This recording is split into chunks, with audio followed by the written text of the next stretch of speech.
The emergency sirens wailed across New Geneva Colony as the massive shape descended through the crimson clouds of Kepler 442b. Admiral Sarah Chen stood on the command deck of the orbital defense platform, watching the tactical displays with growing dread.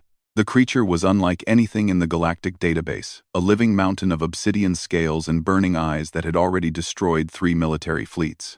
"Ma'am, the Vorthan battle cruisers are pulling back," reported Lieutenant Torres, his voice tight with barely controlled fear. "They're saying their quantum torpedoes had no effect." Chen nodded grimly. The Vorthan were among the most militaristic species in the galaxy, their weapons capable of cracking moons in half. If their firepower couldn't even scratch this thing, what chance did the human colony have? The beast landed with an impact that registered on seismic sensors across 3 continents. It stood nearly a kilometer tall, its form shifting between solid matter and pure energy. Ancient scars covered its hide, evidence of countless battles across the cosmos.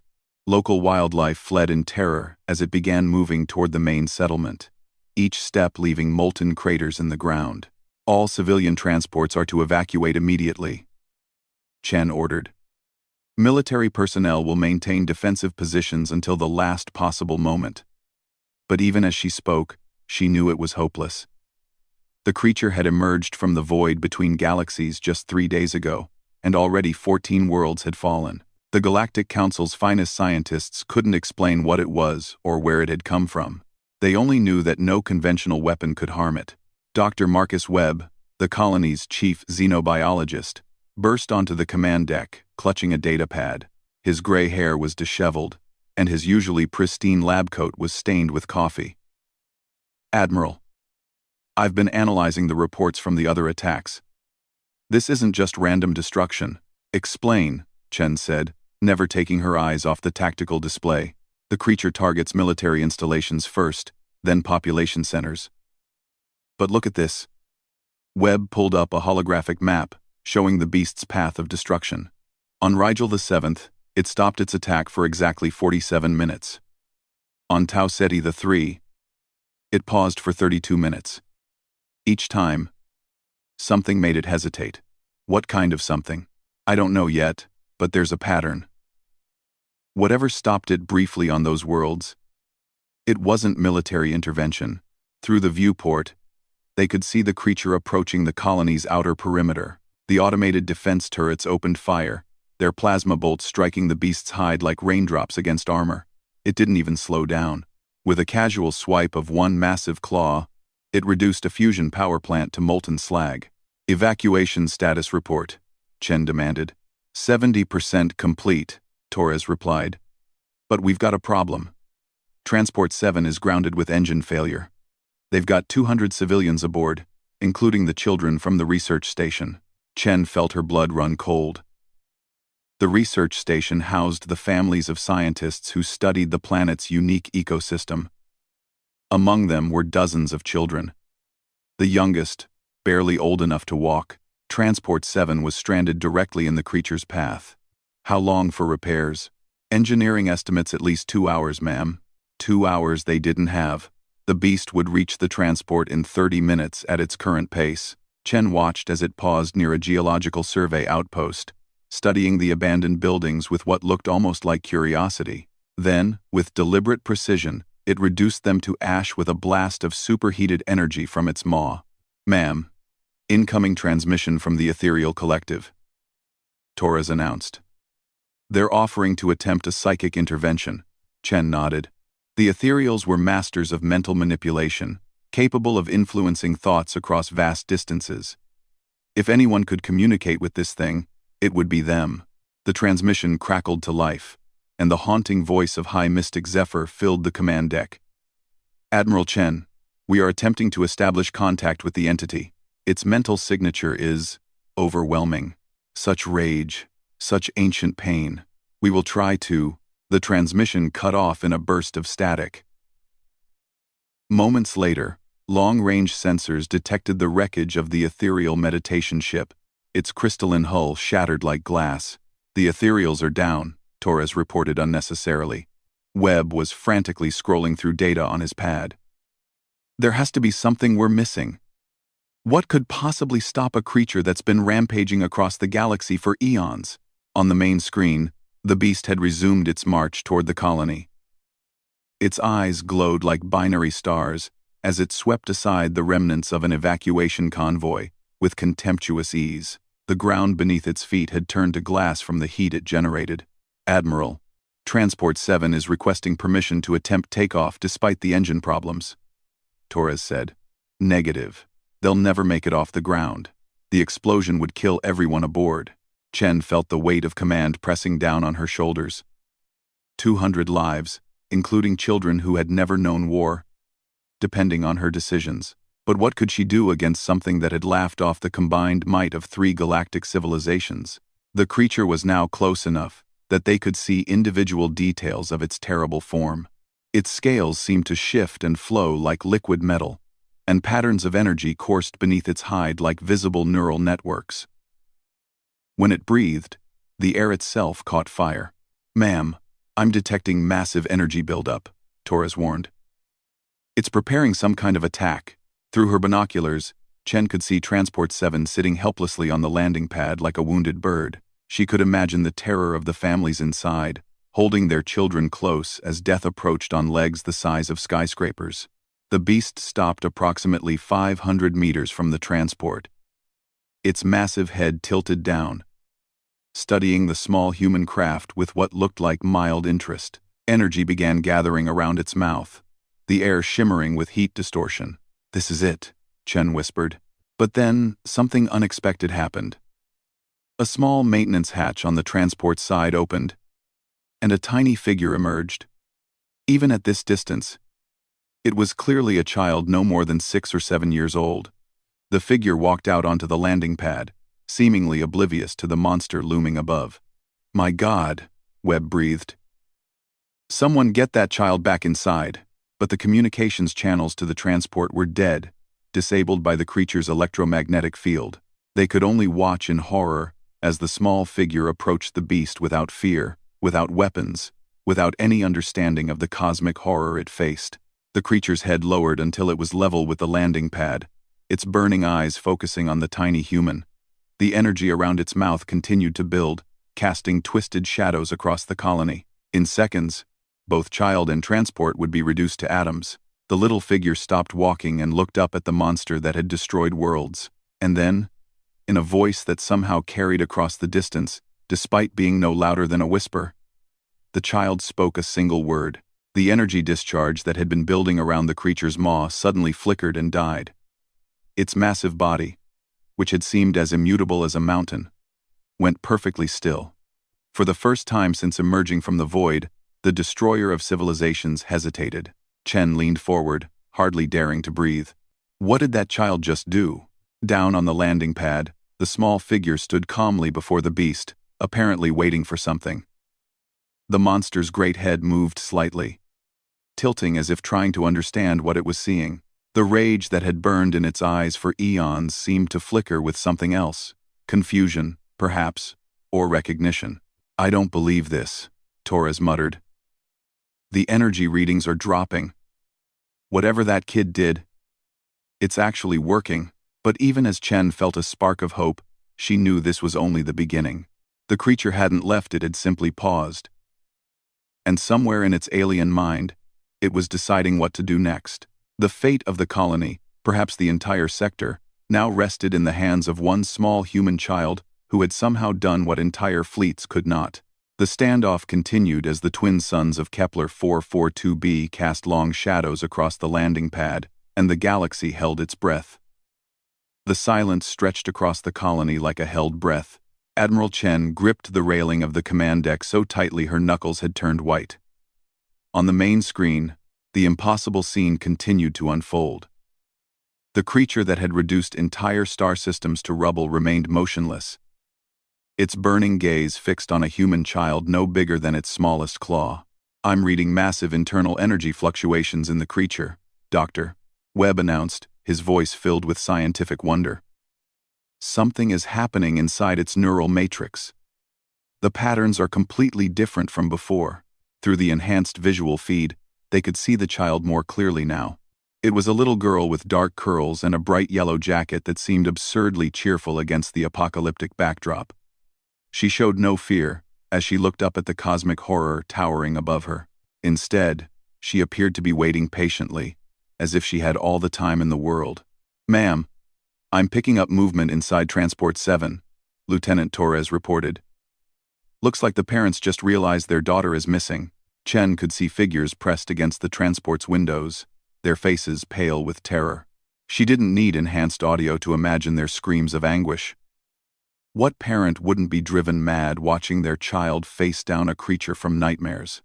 The beast's massive head lowered another few meters, until its eyes were level with the landing pad. Each eye was the size of a building, swirling with energies that had witnessed the birth and death of stars. When it breathed, waves of superheated air washed over the child. But she didn't even step backward. "Admiral, we're receiving a priority transmission from the Galactic Council," Torres announced. "Put it through." The holographic image of Counselor Vexthak materialized on the command deck. The reptilian diplomat's usual composure was cracked with barely controlled panic. "Admiral Chen, we are monitoring the situation. Under no circumstances should you allow that creature to leave your system. If it reaches the core worlds." "Counselor, I'm not exactly in a position to stop it," Chen replied tersely. "Our entire defense fleet couldn't scratch this thing. Then you must find a way. The Andromedans are mobilizing their planet-killer weapons. If necessary, they will sterilize your entire system to prevent the creature's escape." Chen felt ice form in her stomach. The Andromedans were pragmatic to the point of cruelty. They would indeed destroy every living thing in the system if they believed it would stop the monster. "How long do we have?" "Their fleet will arrive in 18 standard hours. I suggest you use that time wisely." The transmission ended, leaving Chen with an impossible choice. Somehow find a way to stop the unstoppable, or watch as billions of lives were sacrificed for the greater good of the galaxy. Down on the surface, something extraordinary was happening. The little girl had reached into her jacket pocket and pulled out something small. Even with maximum magnification, it was hard to make out details. But it looked like a simple object, perhaps a toy or stuffed animal. She held it up toward the creature, and its response was immediate. The energy patterns coursing beneath its scales shifted from angry red to a softer blue-green. Its massive head tilted further, and for the first time since emerging from the void, it made a sound that wasn't a roar of rage. It was a low, rumbling note that seemed to contain infinite sadness. "My God," Webb whispered. "It's communicating. Not through language, but through emotion. That sound, it's grief. Grief for what? I don't know. But look at the spectral analysis. The harmonics are incredibly complex. This isn't just random noise. It's structured, purposeful. The creature is trying to tell us something." The child seemed to understand perfectly. She nodded solemnly and took several steps closer to the beast. Her tiny voice carried clearly in the still air as she began to speak. The words were too faint to make out from the command deck, but her tone was gentle, soothing the way a mother might comfort a frightened animal. The creature's response sent shockwaves through the scientific community monitoring the feed. It lowered its massive bulk until it was lying flat against the ground, its head resting on the landing pad mere meters from the child. The gesture was unmistakably submissive. "I need to get down there," Webb said suddenly, already moving toward the exit. "Absolutely not," Chen ordered. "It's too dangerous. Admiral, this may be our only chance to understand what's happening. That child has somehow done something impossible. She's reached a creature that's been lost to rage for millennia. If I can document the interaction, maybe we can find a way to what? Stop it permanently?" Webb paused at the blast doors. "Maybe. Or maybe to heal it." Before Chen could respond, new alerts began flashing across the tactical displays. Long-range sensors were detecting incoming ships from multiple vectors, not just the Andromedans, but vessels from every major galactic power. The galaxy's greatest military forces were converging on their tiny colony. "Ma'am, the Zephyrian Imperium is demanding immediate evacuation of all human personnel," Torres reported. "They're claiming salvage rights to the creature's remains." "What remains? It's still very much alive. I don't think they plan to keep it that way." Through the viewport, Chen could see the first wave of warships beginning to appear as dots of light against the stars. In a few hours, the system would be crawling with enough firepower to crack planets, all of it focused on one small landing pad where a child was somehow accomplishing what entire civilizations had failed to do. Down on the surface, the girl had approached close enough to touch the creature's snout. Her small hand rested against scales that had deflected antimatter weapons. And incredibly, the beast remained perfectly still. Its eyes had dimmed from their previous nuclear brightness to a soft amber glow. The energy readings are stabilizing, Webb reported from his portable scanner. Whatever she's doing, it's working. The creature's aggression patterns are completely suppressed. But even as he spoke, new problems arose. The massive energy discharges from the arriving fleets were interfering with the creature's natural electromagnetic field. It began to shift restlessly, its eyes brightening with renewed agitation. The child seemed to sense the change immediately. She stepped back and spoke again, her voice carrying a note of urgency that needed no translation. The creature's great head lifted as it scanned the skies, tracking the approaching threats with predatory intensity. It knows they're coming, Chen realized. And it's going to defend itself. Admiral, if that thing goes active again with all these ships in system, the collateral damage will be catastrophic, Torres warned. Chen grabbed the communications console. All incoming fleets, this is Admiral Chen of New Geneva Colony. You are ordered to maintain minimum safe distance and hold position. Any aggressive action will be considered an act of war against the human colonial authority. The responses came flooding in protests, threats, and demands for immediate action. The galaxy's powers had no intention of letting one human colony dictate terms in a crisis of this magnitude. They were coming whether Earth wanted them or not. On the surface, the child had noticed the creature's growing agitation. She moved closer again, speaking rapidly in her small voice. But this time, her words weren't enough. The beast began to rise, its massive form casting shadows across the colony as energy began building around its extremities. She's losing it, Webb reported grimly. The creature is preparing for combat. If those fleets get much closer, Chen made a decision that would change the course of galactic history. Torres, open a channel to all ships, military and civilian. Maximum broadcast power. Channel open, ma'am. This is Admiral Sarah Chen to all vessels approaching the Kepler 442 system. I am declaring this sector under emergency human jurisdiction. Any ship that fires on the surface of this planet will be considered hostile. Any ship that approaches within 1 million kilometers without permission will be fired upon. Admiral, Torres said quietly, we don't have the firepower to back up that threat. I know, Chen replied. Maybe we don't need firepower.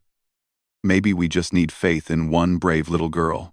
Down on the landing pad, the child had wrapped her arms around one of the creature's massive claws in what could only be described as a hug. And incredibly, impossibly, the destroyer of worlds began to calm once again. The first test of Chen's desperate gambit was about to begin. 3 Vorthan destroyers had broken formation and were accelerating toward the planet, their weapon systems charging. In minutes, they would be close enough to bombard the surface with enough force to level mountains. The creature sensed them coming. Its head rose toward the sky, and its mouth began to glow with the familiar buildup of destructive energy. The child looked up at it with concern, then followed its gaze to the approaching ships. What happened next would be talked about in xenopsychology textbooks for generations. The little girl reached up and gently placed her hand on the creature's snout, drawing its attention back to her. Then, with perfect clarity, she spoke a single word that every human in the galaxy would recognize. The creature's energy discharge died away instantly. Its massive form settled back to the ground, and for the second time in its eons of existence, the destroyer of worlds obeyed a command from a being no larger than one of its teeth. The Vorthan destroyers swept overhead, their sensors undoubtedly screaming warnings about energy buildup that never came. The creature watched them pass with mild interest, but made no move to attack. It had been given a command, and it would obey. Admiral Chen slumped against the command console, hardly believing what she was witnessing. Somehow, impossibly, a human child had done what the galaxy's greatest military forces could not. She had tamed the untamable. But even as relief flooded through her, Chen knew this was far from over. The creature was calm for now, but there were still hundreds of warships approaching.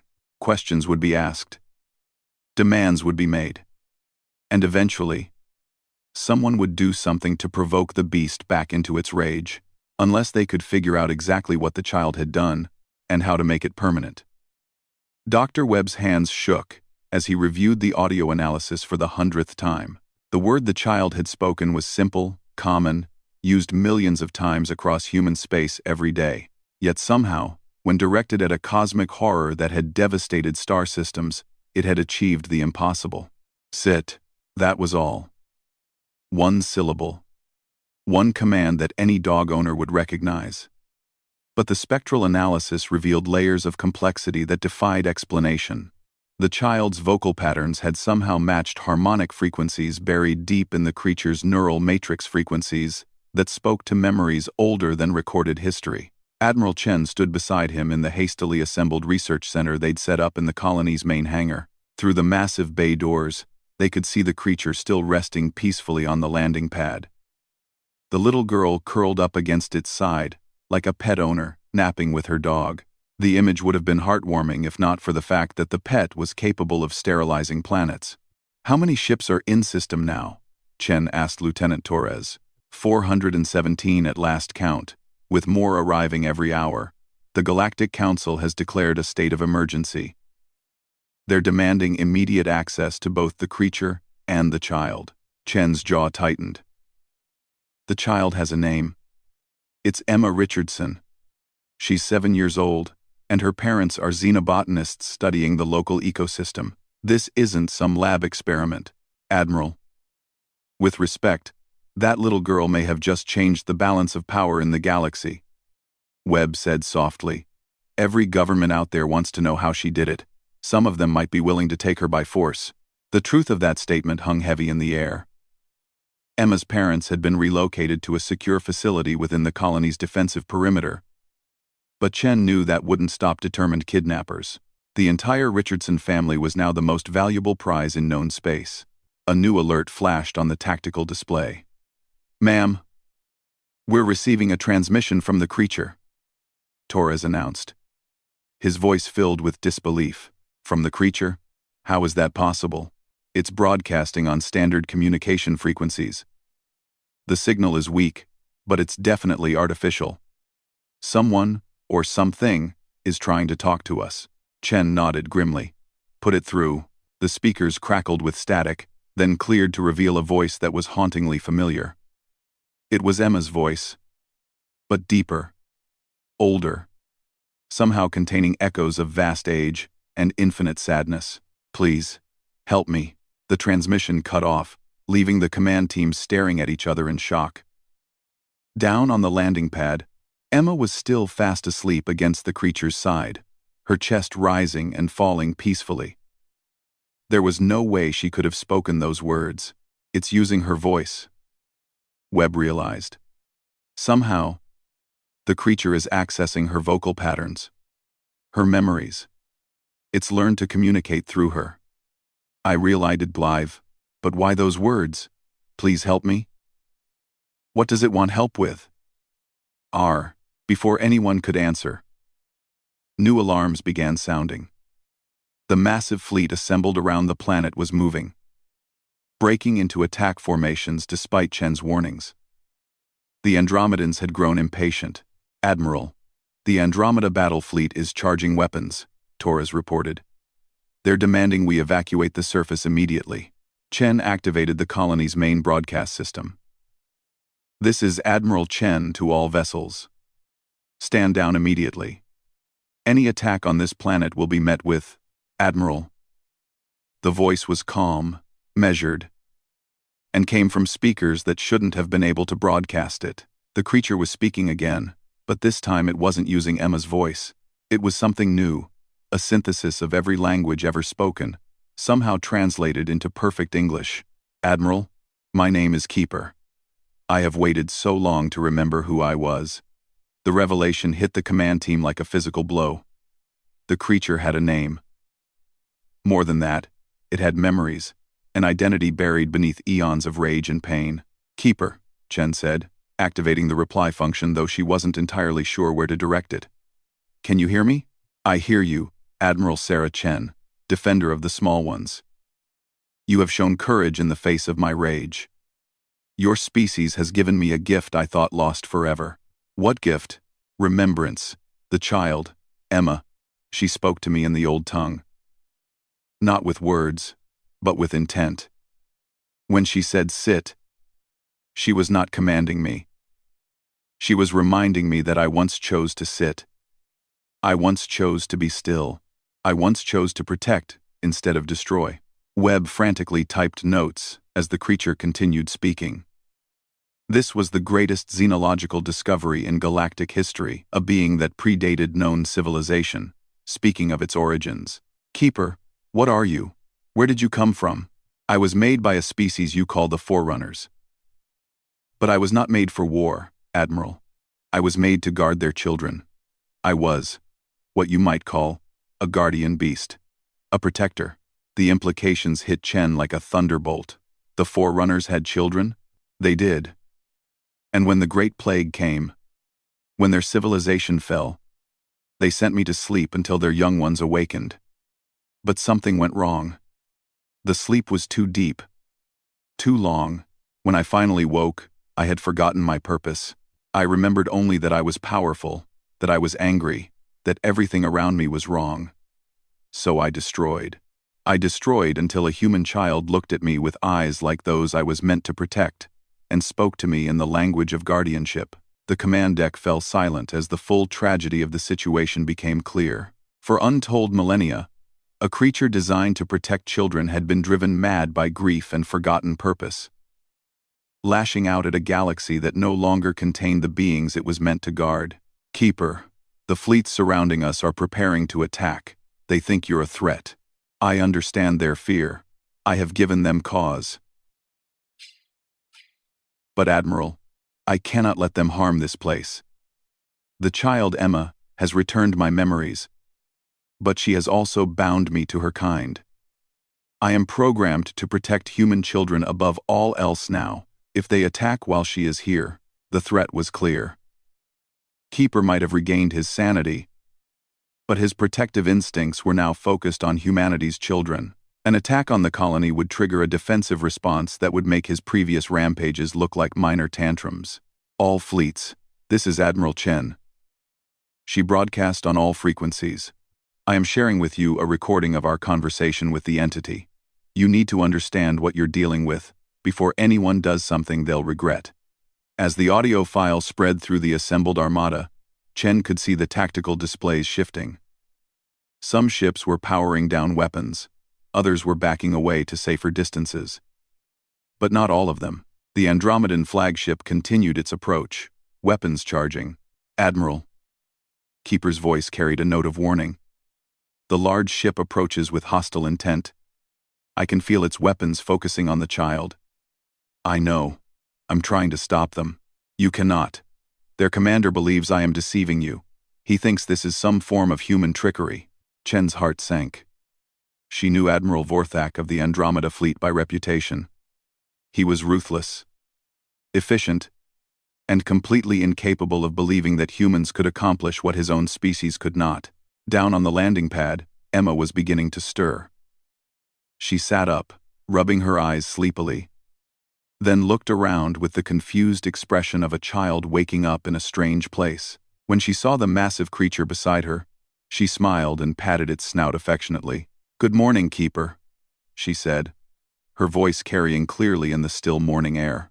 The creature's response was immediate and profound. Energy patterns flowed beneath its scales like aurora, and its massive head turned to nuzzle the child gently. For a moment, the scene was so peaceful that it was easy to forget the hundreds of warships bristling with weapons overhead. Then the Andromedans fired. The antimatter torpedoes streaked down from orbit, their targeting systems locked onto the landing pad. They would impact in seconds, creating an explosion that would vaporize everything within kilometers. Keeper's response was instantaneous and terrible. He rose to his full height in a single fluid motion, his form blazing with energies that made stars look dim. But instead of attacking, Instead of unleashing the devastating counter-assault that everyone expected, he did something unprecedented.